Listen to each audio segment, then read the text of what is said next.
என்றுதான் வைத்திருக்கிறோம். இதையெல்லாம் எதற்கு சொல்லுகிறேன் என்று சொன்னால், தலைவர் அவர்கள் எதிர்க்கட்சியாக இருக்கிற பொழுதே இந்த மாதிரி உணர்வோடு இருந்தார் என்பதை இந்த நேரத்திலே நான் தெரிவித்துக் கொள்ள விரும்புகிறேன். இவ்வளவு எத்தனையோ திட்டங்களை சொல்லி இருக்கிறார். அதையெல்லாம் சொல்லிக் கொண்டு போனால் மிக நேரமாகும். அடுத்த கூட்டத்துக்கு என்ன கூப்பிட மாட்டாங்க, அவ்வளவு நேரம் பேசிக் கொண்டிருந்தார். எனவே அவ்வளவு திட்டங்களை தளபதி அவர்கள் செய்திருக்கிறார்கள். ஆனால் இன்றைக்கு ஒன்றிய அரசு குற்றம் சொல்ல வேண்டும் என்பதற்காக அல்ல, இருமல் கொள்கை என்பது எவ்வளவு காலமாக இருக்கிறது, அதற்காக எவ்வளவு பேர் உயிர் நீத்திருக்கிறார்கள். இதையெல்லாம் விரிவாக சொல்ல வேண்டும் என்று சொன்னால் அதற்கே 2-3 மணி நேரம் ஆகும். இன்றைக்கு அதற்கு ஒரு ஆபத்தை வருகிறது. அதை கூட சொல்லுகிறார்கள், தேர்தல் வருகிறது, அதற்காக இவர்கள் ஏதோ திசை திருப்புகிறார்கள் என்று நம்மை சொல்லுகிறார்கள். நாம் அதை பற்றி பேசவே இல்லை. ஆனால் ஒன்றியத்தில் இருக்கிற கல்வித்துறை அமைச்சர் இதை பற்றி பேசிய காரணத்தால் இன்றைக்கு ஒரு பாதுகாப்பை ஏற்படுத்துவதற்காக நாம் பேச வேண்டிய ஒரு கட்டாயம் நமக்கு ஏற்பட்டது. எனவே இதையெல்லாம் புரியாமல் யாரும் இல்லை, அவர் வேண்டுமென்றே செய்கிறார்களோ என்ற சந்தேகம் தான் நமக்கு வருகிறது. எனவே இந்த இருமொழி கொள்கை என்பது மிகப்பெரிய வெற்றியை தமிழ்நாட்டிலே பெற்றிருக்கிறது என்பதை யாரும் மறுத்துவிட முடியாது. எனவே அதிலே ஏன் குறுக்கே வருகிறார்கள்? நீங்கள் 3 மொழி கொள்கையை ஏற்றுக்கொண்டால்தான் அதற்கான நிதியை ஒதுக்க முடியும் என்று சொன்னால், இதைவிட ஒரு தவறான அணுகுமுறை வேறு எதுவும் இருக்க முடியாது. அந்த நிதி என்பது அவர்களாக கொடுப்பது அல்ல, நம்முடைய மாநிலத்திலிருந்து வரியாக கொண்டு போய் அங்கே சேர்த்த நிதி தான் அந்த நிதி. எனவே அதற்கு உரிமை இருக்கிறது, நமக்கு வந்தாக வேண்டும். அப்படிப்பட்ட முடிவுகளை எல்லாம் எடுக்கிறார்கள். இங்கே துணிச்சலாக ஒரு முதலமைச்சர் இருக்கிற காரணத்தால் அவர்கள் எதுவும் செய்ய முடியாமல் திண்டாடுகிறார் என்பதுதான் உண்மை. அதை பற்றி அதிகமாக பேசிக் கொண்டிருக்க முடியாது. அதே நேரத்தில் இன்றைக்கு நாடாளுமன்ற தொகுதியை மறு வரையறை செய்வதற்காக ஒரு ஏற்பாட்டை அவர்கள் செய்கிறார்கள். அதைத்தான் முதல்ல பேசுகிற பொழுதே சொன்னார்கள். நமக்கு இருப்பது 39 தொகுதி. இந்த தொகுதியிலே 8 தொகுதி இல்லாமல் போடுகிற ஒரு நிலையை உருவாக்குகிற ஒரு திட்டமாக அது தெரிகிறது. பல மாநிலங்களுக்கு இந்த பிரச்சனை வருகிறது.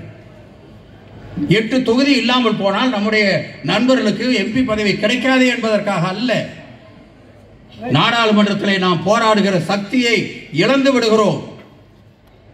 நமக்கு இருக்கிற உரிமையை மீட்டெடுப்பதற்கான உரிமையை இழந்து விடுகிறோம் என்பதுதான் மிக முக்கியமான பிரச்சனை. எனவேதான் தளபதி அவர்கள் உடனடியாக அதற்கான நடவடிக்கை எடுத்தார், கடுமையாக அதை எதிர்த்தார். எதிர்த்து இங்கே பேசியதோடு விடவில்லை, இந்தியா முழுவதும் இருக்கிற தலைவர்களோடு பேசினார். இன்னைக்கு 14 கட்சியினுடைய பெரிய தலைவர்கள் வந்து இங்கே கலந்து கொண்டார்கள். 7 மாநிலத்தில் இருந்து முதலமைச்சர்கள், துணை முதலமைச்சர்கள், கட்சியுடைய முக்கியமான தலைவர்கள் வந்து நம்முடைய தலைவருடைய தலைமையிலே இன்றைக்கு ஒரு கூட்டு நடவடிக்கை குழு உருவாக்கப்பட்டிருக்கிறது. இன்றைக்கு ஒன்றிய அரசு அதை பார்த்து யோசிக்கிற நிலையை நம்முடைய தளபதி அவர்கள் உருவாக்கி இருக்கிறார் என்பதை இந்த நேரத்திலே நான் தெரிவித்துக் கொள்ள விரும்புகிறேன். அதற்கு முன்னாலே ஒரு 58 கட்சிகள் கலந்து கொள்ளுகிற இங்கே இருக்கிற கட்சிகளை அழைத்து தளபதி அவர்கள் பேசினார்கள். இதுவெல்லாம் எதற்காக? அரசியலுக்காக அல்ல, நம்முடைய மாநிலத்திற்கு, தமிழ்நாட்டிற்கு இருக்கிற உரிமையை எந்த வகையிலையும் விட்டுவிடக்கூடாது, அதை நாம் பாதுகாத்தாக வேண்டும், அது நம்முடைய கடமை என்ற வகையிலே தான் அதற்கான நடவடிக்கையை தளபதி அவர்கள் எடுத்துக்கொண்டிருக்கிறார்கள் என்பதை இந்த நேரத்திலே நான் தெரிவித்துக் கொள்ள விரும்புகிறேன். ஒவ்வொரு துறையிலையும் ஒவ்வொரு துறையாக ஆய்வு செய்கிறார். நம்முடைய மாசுடைய துறையை அவர்களுக்கு என்ன பிரச்சனை இருக்கிறது, தீர்வுக்கு இன்னும் என்ன வேண்டும் என்பதை அழைத்து பேசுகிறார். ஒவ்வொரு துறையும் அழைத்து பேசுகிறார். அதே போல விளையாட்டுத்துறை, இதற்கு முன்னால் விளையாட்டுத்துறை இவ்வளவு பெரிய அளவிலே மக்களால் அங்கீகரிக்கப்படவில்லை. ஒரு படிப்பு என்று சொன்னால் நாம் பரீட்சை எழுதுவதோடு முடிந்து விடுவது அல்ல, பல வழிகள் இருக்கிறது. அதில் விளையாட்டும் மிக முக்கியமான ஒன்று. எனவே அந்த துறை சிறப்பாக வர வேண்டும் என்பதற்காக நம்முடைய உதயநிதி அவரிடத்தில் அந்த பொறுப்பை ஒப்படைத்தார். இன்றைக்கு இந்தியாவை திரும்பி பார்க்கிற அளவிற்கு அந்த துறையை நம்முடைய உதயநிதி அவர்கள் நடத்தி கொண்டிருக்கிறார் என்பதை இந்த நேரத்திலே நான் தெரிவித்துக் கொள்ள விரும்புகிறேன். இதை அவர்களெல்லாம் புகழ வேண்டும் என்பதற்காக அல்ல, நேரடியாக பார்த்து அதனால் என்னென்ன பயன் கிடைக்கிறது என்பதை நாங்கள் தெரிந்து கொண்ட காரணத்தால் உங்களிடத்தில் அதை பகிர்ந்து கொள்கிறோம். எனவே அப்படிப்பட்ட ஒரு அரசாங்கம், இந்த அரசாங்கத்திற்கு ஒரு கணக்கு போட்டு சொன்னார்கள். நாடாளுமன்ற தேர்தலில் நடக்கிற பொழுது நாங்கள் தேர்தல் களத்தில் இருக்கிறோம். அப்பொழுது தளபதி அவர்கள் சொன்னார்கள், பாண்டிச்சேரியும் சேர்த்து 40 தொகுதியிலையும் நாம் வெற்றி பெறுவோம், நம்முடைய கூட்டணி தான் வெற்றி பெறும் என்று சொன்னார். நாங்கள் கூட நினைச்சோம், சரி ஒரு தலைவர் அப்படித்தான் சொல்ல வேண்டும், ஆனால் ஒரு 30-35 தொகுதியிலே வெற்றி பெற்றாலே பெரிய விஷயம் என்று கருதினோம். ஆனால் 40 தொகுதியிலையும் இந்தியாவிலே வேறு எந்த மாநிலத்திலையும் இப்படி நடந்த சரித்திரமே கிடையாது. திராவிட முன்னேற்ற கழகத்துடைய கூட்டணியிலே தான் இன்றைக்கு 40 தொகுதியிலையும் நாம் வெற்றி பெற்றோம். எப்போ ஆட்சி வந்து ஆரம்பத்திலேயே பெற்றிருந்தால் அது வேறு விஷயம். ஆனால் ஆட்சிக்கு வந்து 3 ஆண்டு காலத்திற்கு பின்னாலே அந்த தேர்தலில் நாம் வெற்றி பெறுகிறோம் என்று சொன்னால் அந்த 3 ஆண்டு கால ஆட்சியை மக்கள் முழுமையாக அங்கீகரித்திருக்கிறார் என்பதற்கு அந்த அடையாளம் என்பதை நான் தெரிவித்துக் கொள்ள விரும்புகிறேன். ஈரோட்டிலே இடைத்தேர்தல் வந்தது. அந்த இடைத்தேர்தலுக்காக எப்படி பணியாற்ற வேண்டும் என்று தளபதி இடத்திலே நான் கேட்டேன். அவர் சொன்னார், எந்த அமைச்சரும் அங்கே வரமாட்டார்கள், நானும் வரப்போவதில்லை, உதயநிதி அவர்களும் வரப்போவதில்லை, நீங்கள் போய் தேர்தலை பாருங்கள், நீங்களே செய்யுங்கள், வெற்றி பெற்று வாருங்கள் என்று எங்களுக்கு சொல்லிவிட்டார். நாங்கள் நேரடியாக போனோம். போயிட்டு கூட்டணி கட்சி தலைவர்கள் அத்தனை பேரையும் அழைத்து பேசினோம். பேசி நாங்கள் சொன்னோம், ஒரு கூட்டமும் நடத்தக்கூடாது, பேசவே கூடாது, மைக் பிரச்சாரமே கூடாது. அதற்கு பதிலாக வீதி வீதியாக நடந்து வீடு வீடாக போய் ஒவ்வொரு வாக்காளராக சந்திக்க வேண்டும் என்ற ஒரு முடிவை மட்டும் நாங்கள் எடுத்தோம். அதன் பிரகாரம் நான், சந்திரகுமார் அவர்கள் தான் வேட்பாளர், அவரை அழைத்துக் கொண்டு ஒவ்வொரு வீதியாக நாங்கள் நடந்தோம். ஏறத்தாழ 140 கிலோமீட்டர் நாங்கள் நடந்தோம்.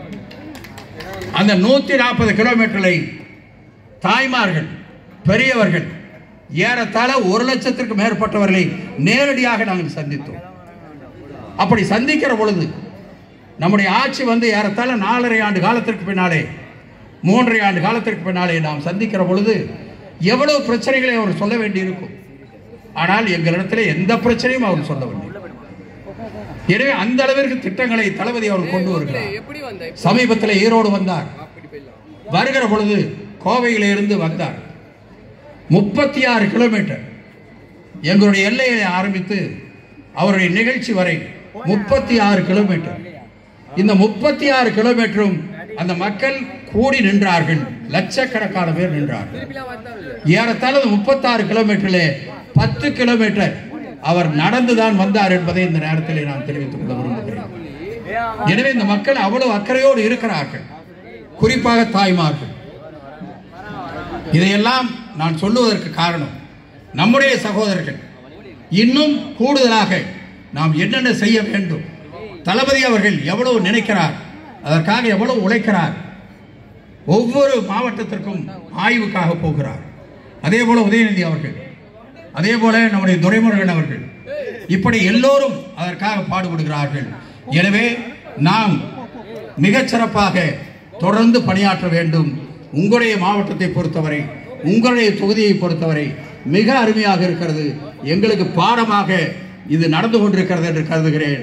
எனவே உங்கள் அத்தனை பேருக்கும், இங்கே இருக்கிற கழக தோழர்கள் அத்தனை பேரும் இந்த பணியை செய்த காரணத்தால் தான் இவ்வளவு சிறப்பாக இருக்கிறது.